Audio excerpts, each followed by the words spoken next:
How to be alone.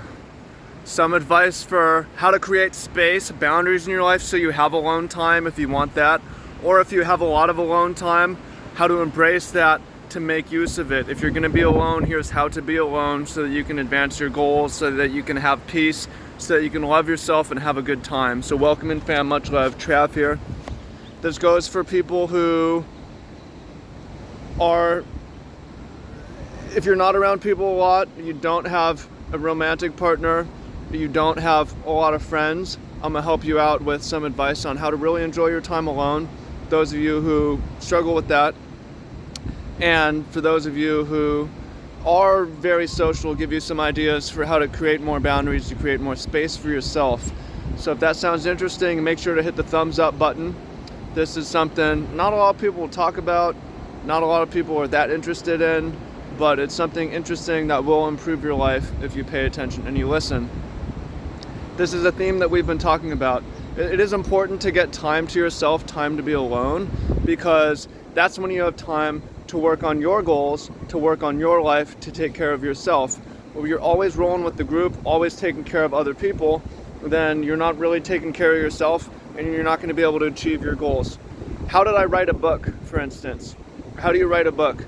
You have to say no to a lot of other social events to be alone, to sit down and write the book. It's a social thing.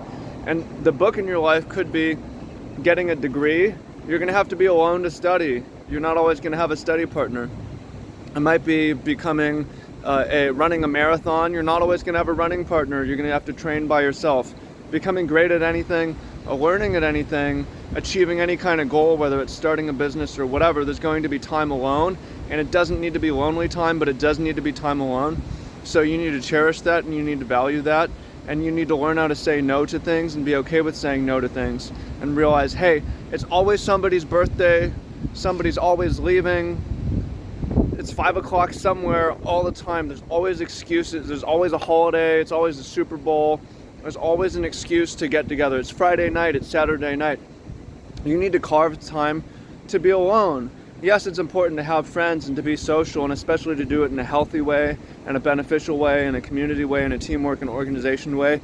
But it's necessary and mandatory to clear time for yourself, whether that's with your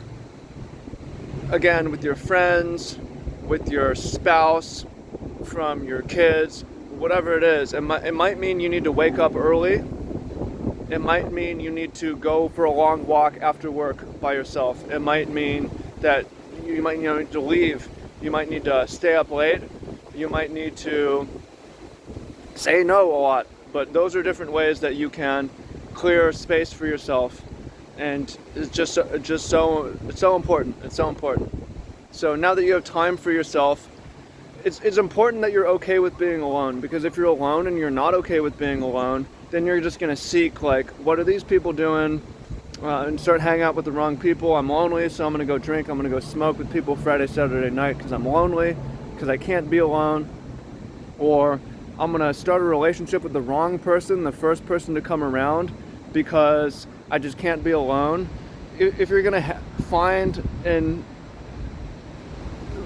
the right wife, the right husband for you, you're going to have to be alone. You're going to have to reject people and say no and be alone and wait for the opportunity, right? To be available to it. If you're going to make the right friends as well, you need to be available to it, and not being at the wrong place is just as important as being in the right place. Okay? Now, an extension of that again is you have to be okay with being alone and being bored and being with your own thoughts and being okay with yourself as your primary company in life. Again, we spend our whole life with ourselves. Every minute is with yourself. You're going to spend time with other people, but you're only going to spend every minute with yourself. So you got to get comfortable in your own thoughts, enjoying your thoughts, enjoying life with yourself. And part of that, again, is not seeking, I need to go on the internet, I need to go refresh my Twitter, my Instagram, my Facebook Messenger. I need to have my phone next to me with my phone on, and I need to message people. I need to have music playing or podcast playing. I can't be alone. I love having pets, but I need to have something. If you can release that, turn off your phone, set it aside and just be by yourself, that's when the magic happens. That's when you can write a book. That's when you can learn a new instrument. That's when you can learn a new language. That's when you can learn a new skill. That's when you can go deep, create a masterpiece. That's when you can write down your goals. That's when you can review the goals that you wrote down and see if you're on track. That's when you can meditate and you can deeply think, am I really on track for my life? What do I really want? What's right, what's wrong? Make a pros and cons list, make to-do lists, make plans to all the deep strategic work in life. Most of it you're gonna have to do alone. And you're gonna go back to other people to work together, to enjoy together, to be part of community together. But you gotta take care of yourself too. You gotta carve out time to be alone and truly be alone. Again, not be totally distracted by having the TV playing and Netflix playing and video games going on, and like be bored, be alone, focus on your life. What do you need? Ask yourself these questions. What should I do? Not what do I want to do? What should I do? What's good for myself? What should I feed myself? How can I better take care of myself? What are my goals? How can I better achieve my goals? What should I be working on? And so on. Turn off my phone, turn off my computer, go for a walk, leave. You'll get up early so you have the time. Whatever it takes for you to do, just know that it's super important. Not being able to do this holds people back. And I would say that you can probably have a great life, especially great days, just being surrounded by people. And it's important to have, again, really important to have connection. But if you have a whole lifetime of that, then, and you're a creative person, you're a goal person, you're gonna miss out on your goals.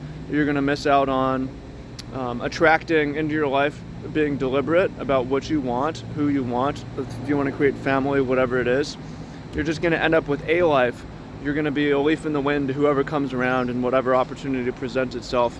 Whereas, again, if you're okay with being alone and you seek it out, then you're able to choose who you spend time with.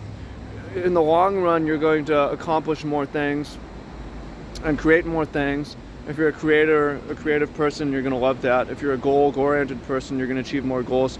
You're gonna be happy with that. And you're gonna be able to be more picky and choosy and appreciate the time that you do spend with people, because you've said no to so much and you're comfortable saying no. So now when you're saying yes to someone, it really means something. So I hope you find that useful. I hope you find that interesting. If you do, please comment down below. It really helps a lot with a small channel, not for the algorithm, but for me. The algorithm is not always friendly when you're not doing clickbait and hamming it up and lying and exaggerating. And just, again, it's a competition with so many people out there, but I truly believe that I have a lot to share. That if you look at some of these super successful, super rich people, they don't have it all figured out, because it's about the health. A lot of people drop the ball on that one. It's about the wealth. A lot of people drop the ball on that one. It is about community. It is about habits. It's about so many things. You could get advice from people who are wealthier than me, but they're not nearly as healthy.